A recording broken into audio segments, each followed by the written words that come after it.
Hello and welcome back. So we had been discussing about the DSC paper 18 entitled as Epistemology, which has been introduced for our NEP students, Philosophy Honours, University of Delhi, 6th semester.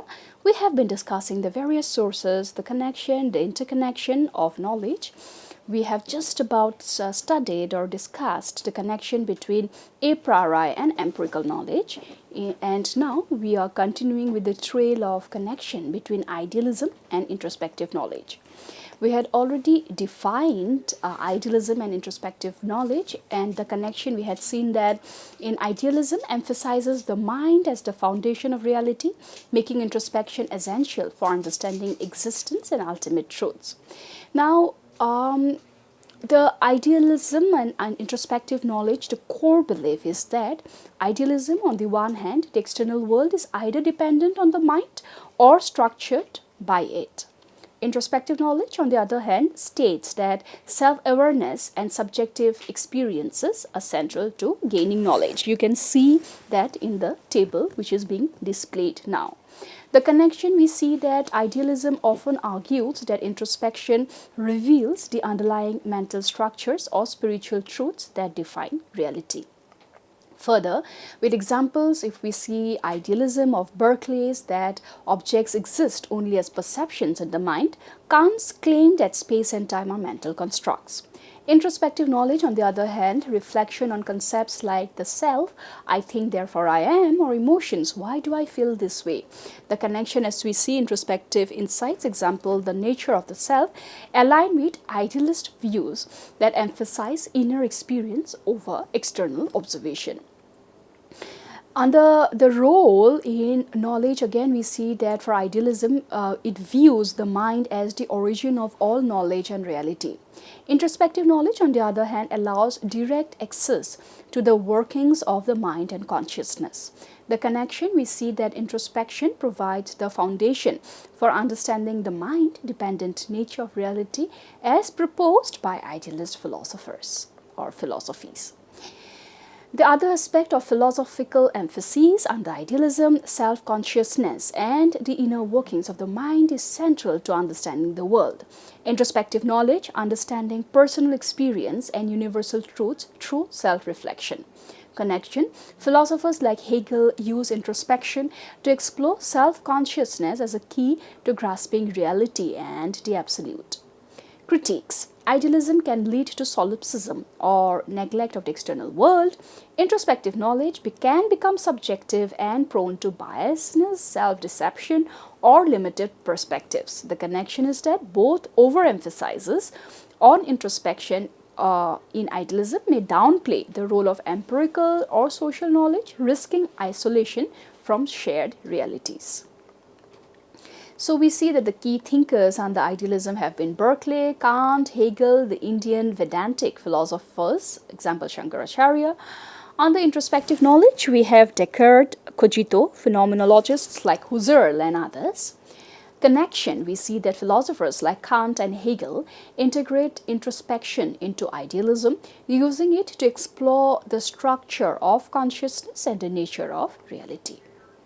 Modern applications. In idealism, we see phenomenology studies consciousness and lived experiences.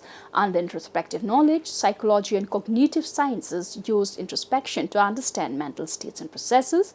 Connection, phenomenology and cognitive science merge idealist and introspective approaches, focusing on the relationship between subjective experience and knowledge. So we have just about discussed the relationship between a priori and empirical, and we have also discussed the relationship between idealism and introspection, and we do know that these sources of knowledge continues to affect us all the time. However, there are more sources of knowledge to be addressed, to be discussed, and to be philosophically engaged. To begin with, we continue with our sources of knowledge, and it is deduction now. Now, deduction is a form of reasoning that derives specific conclusions from general principles or premises. It is a key method in logic and philosophy as it allows for conclusions to be drawn in a logically necessary way from established premises. Here is a breakdown of deduction as source of knowledge. Definition: deduction is the process of reasoning from one or more general premises to reach a logical certain conclusion, in contrast to induction, which generalizes from specific cases. Deduction provides conclusions that are true if the premises are true. Characteristics of deductive knowledge: A. Certainty. If the premises are true and the reasoning is valid, the conclusion must be true. Logical structure: deductive knowledge is based on logical relationships, often using syllogisms or formal rules of inference.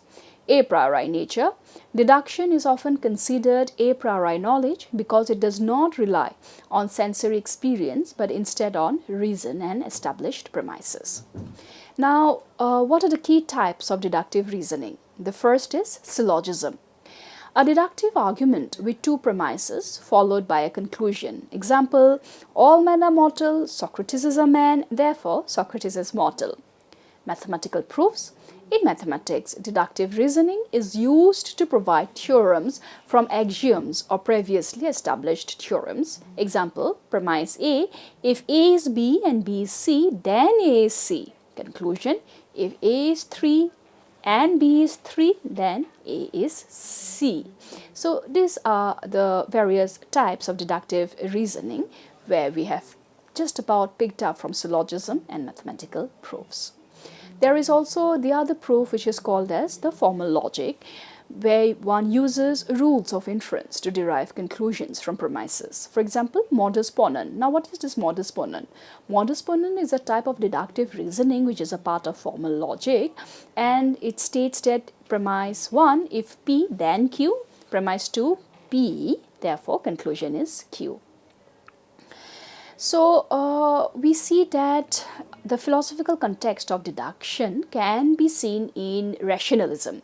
Philosophers like Descartes and Leibniz viewed deduction as central means of acquiring knowledge, often seeing a priori knowledge, that is, knowledge independent of experience, as derived from deductive reasoning. Example: Descartes' method of doubt and deduction to arrive at certain knowledge, cogito ergo sum.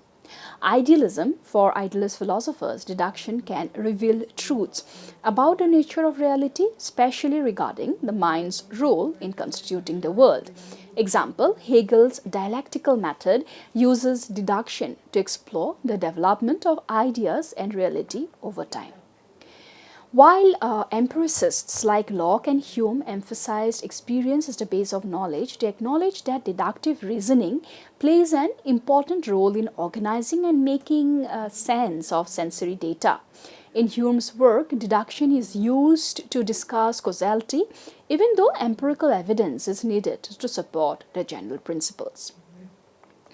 Now, if we talk about the key thinkers, we know that there is Aristotle, and he had contributed to deduction through a developed formal logic and syllogisms, the foundations of deductive reasoning, and his work is called as Organon. We also have René Descartes' Meditation on First Philosophy, who has contributed immensely to deduction.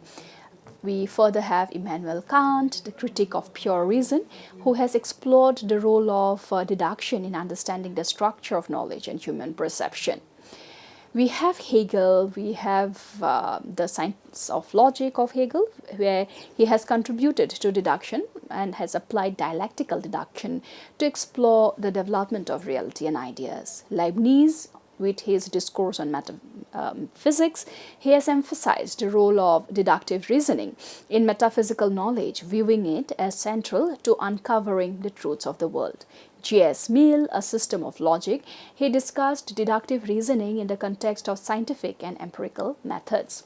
Bertrand Russell's Principia Mathematica, he developed formal logic and deductive systems that influenced the philosophy of mathematics.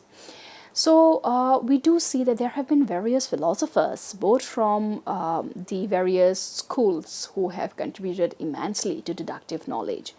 Now, when we talk about applications of deduction in knowledge, we see that it can be found in mathematics and logic. Deductive reasoning is central to mathematical proofs and logical systems. Theorems and logical conclusions are derived through rigorous deductions from axioms and rules. Ethics, deductive reasoning is used to draw more conclusions from general ethical principles. We also see in the field of legal systems often rely on deductive reasoning to apply general laws or precedents to specific cases. However, not every or any school is bereft from flaws or gaps, and this is where we talk about the criticisms of deduction. Deduction has an overweighing dependence on premises. Deductive reasoning is only valid if the premises are true. If the premises are false or flawed, the conclusion will also be false, even if the reasoning is logically valid. Limited to the given information, deduction cannot provide new knowledge outside of the premises. It is a tool for clarifying or organizing knowledge, not for generating entirely new insights. Now, the modern views on deduction, formal logic, we know there is deductive reasoning as a cornerstone of formal logic used in computer science, such as algorithm design, artificial intelligence, and mathematics. Cognitive scientists explore how humans use deductive reasoning in problem solving and decision making. So, deduction remains one of the most powerful tools for acquiring knowledge, especially in contexts where certainty and logical structure are paramount. Whether in the realm of mathematics, ethics, or scientific inquiry, deduction helps clarify and systematize knowledge by deriving conclusions from general principles. I will also be discussing about deduction in a more detailed manner in my forthcoming classes. The other source of knowledge is induction. Induction is a method of reasoning that involves drawing general conclusions from specific observations or instances. Unlike deduction, where the conclusion is certain if the premises are true, induction leads to probable conclusions based on empirical evidence or repeated patterns. Inductive reasoning involves observing specific instances, patterns, or facts and inferring a general principle or law from them. Unlike deduction, induction does not guarantee certainty. The conclusions derived are probable rather than certain, based on the frequency or regularity of observed occurrences. The characteristics of inductive reasoning, empirical basis. Induction is often based on sensory experience or data gathered through observation. Probabilistic. The conclusions of induction are not necessarily true, but are likely or probable based on the evidence. Generalization. Inductive reasoning allows us to infer general principles or laws from specific instances. Simple induction. Drawing a general conclusion based on a small number of observed instances. Example, if every swan observed so far is white, one might conclude that all swans are white. Statistical induction. Drawing a general conclusion from a large representative sample of data. For example, a poll of 1,000 people suggests that 60% of the population supports a particular political candidate. Now, the causal inference, we see that inferring a cause and effect relationship based on observed correlations. For example, if people who exercise regularly tend to be healthier, one might infer that exercise contributes to better health.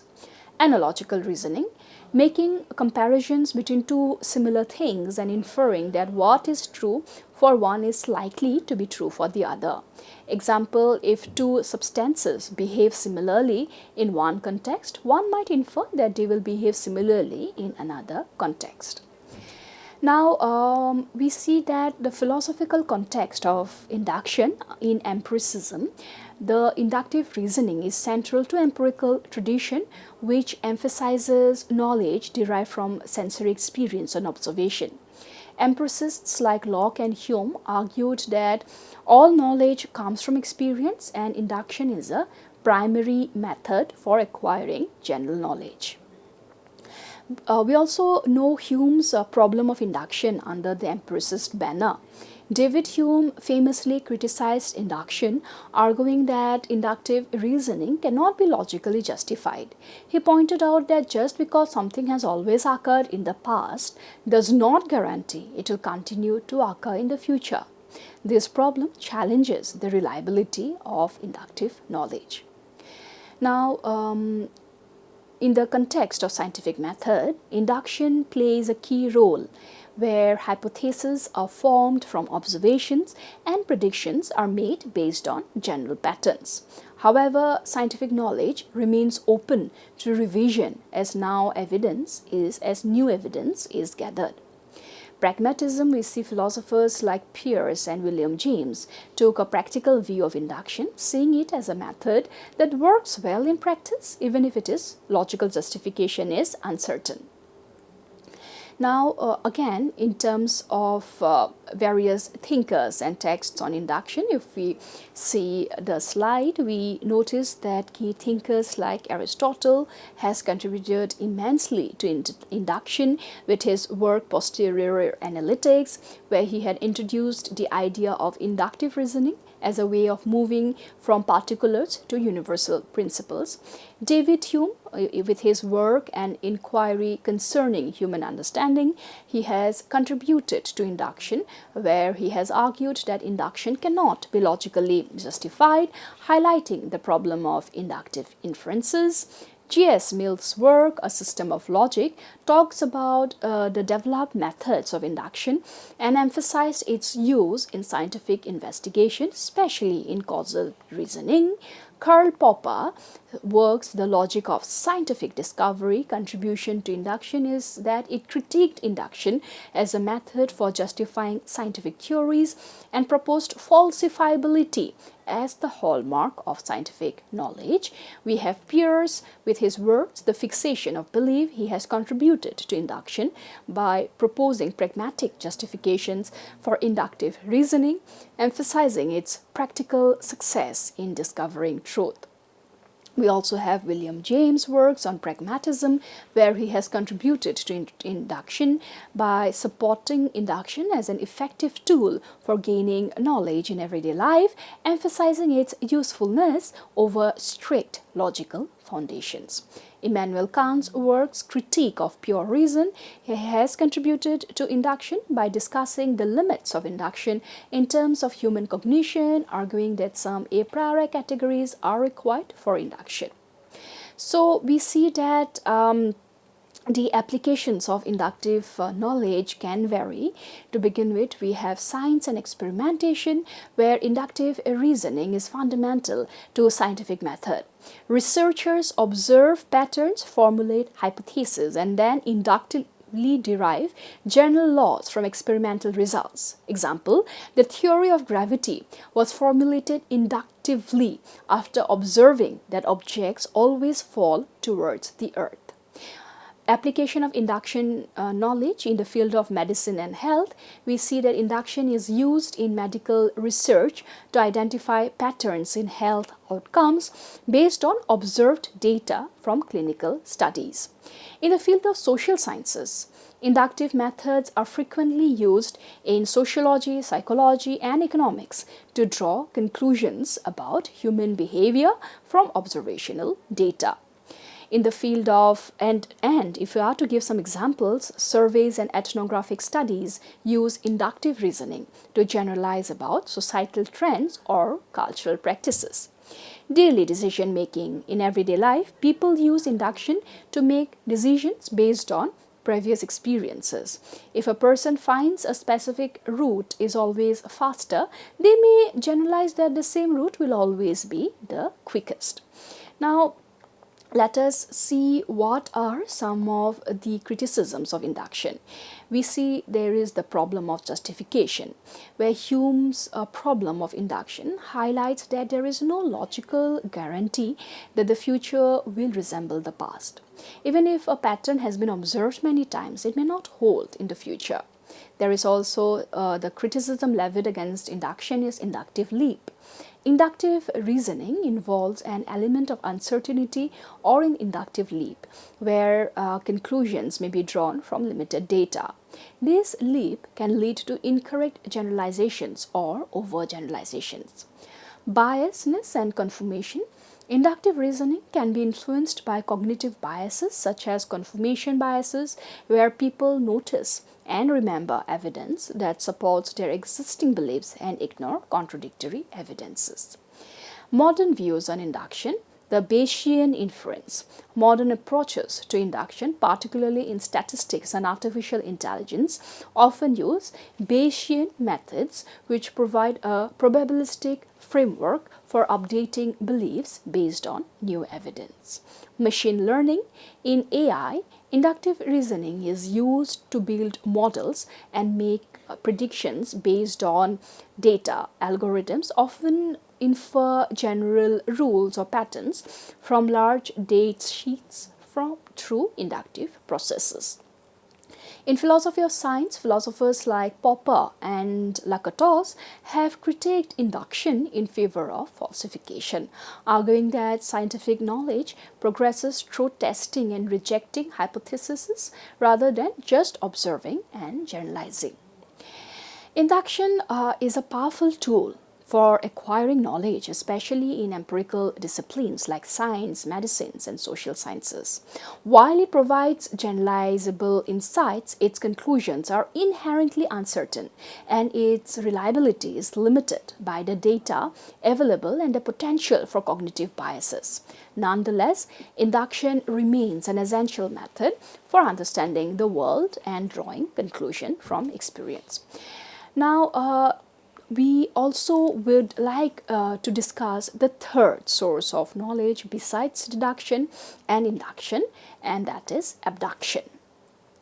Now, abduction is a form of reasoning that seeks to find the best or most plausible explanation for a set of observations or facts. It is often considered the process of generating hypotheses that can account for specific phenomena. Abduction is particularly used in situations where complete information is unavailable, and it plays a central role in scientific discovery, problem solving, and everyday reasoning. Now, what exactly is abduction? How do we define abduction? Abduction is a source of knowledge. After deduction and induction, we have the third source, and that is abduction.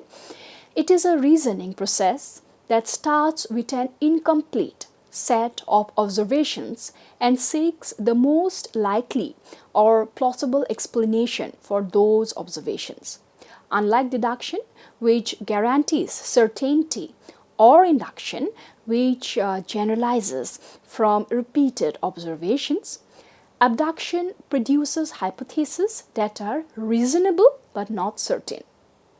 The classical definition of abduction comes from the American philosopher Peirce, who described it as the process of forming a hypothesis to explain a surprising fact. Now, what are the characteristics of abductive knowledge? We know that there are several characteristics of abductive knowledge. However, for these class now, we will be only highlighting two. The next we will be continuing in our next class. The first is exploratory. Abduction is often used in situations where there is uncertainty or insufficient data. It is a heuristic method for generating potential explanations. Hypothesis formation. We must understand that the goal of abduction is based on hypothetical formulation. However, the characteristics, the main points of focus, the discussions will definitely be picked up in our next class, where we will try to correlate the sources of knowledge starting with deduction and induction, and try to weave an interconnection with abduction and see how deduction and induction are familiar, or if they are contrary or contradictory, and if abduction is closer to deduction or is it closer to induction. Also, one should definitely be going through the key thinkers and the primary sources when one takes up all these works, and some of the works I have already mentioned in deduction and induction. Just to quickly repeat, in deduction we have Aristotle's Organon. In René Descartes, under deduction, we have Meditations on First Philosophy. For deductions under Immanuel Kant, Critique of Pure Reason. For, again, deduction, Hegel's The Science of Logic, Leibniz's Discourse on Metaphysics, J.S. Mill's System of Logic, Bertrand Russell's Principia Mathematica should definitely be worked through when one studies or attempts to study the sources of knowledge. Similarly, with the induction or the inductive sources of knowledge, going to the primary sources is the most important benchmark, and under primary sources, some of the important books or the thinkers whom I have already mentioned, I'm repeating again, should be or maybe Aristotle's Posteriori Analytics, David Hume's An Inquiry Concerning Human Understanding, J.S. Mill's System of Logic, Karl Popper's The Logic of Scientific Discovery, Peirce's The Fixation of Belief, William James' Pragmatism, Immanuel Kant's Critique of Pure Reason, and more. However, this list is not an exhaustive list, but yes, the focus should be on primary, then followed by secondary. In our next class, we will again pick up from deduction and induction, and we shall look in detail about abduction in our next class. Thank you so much.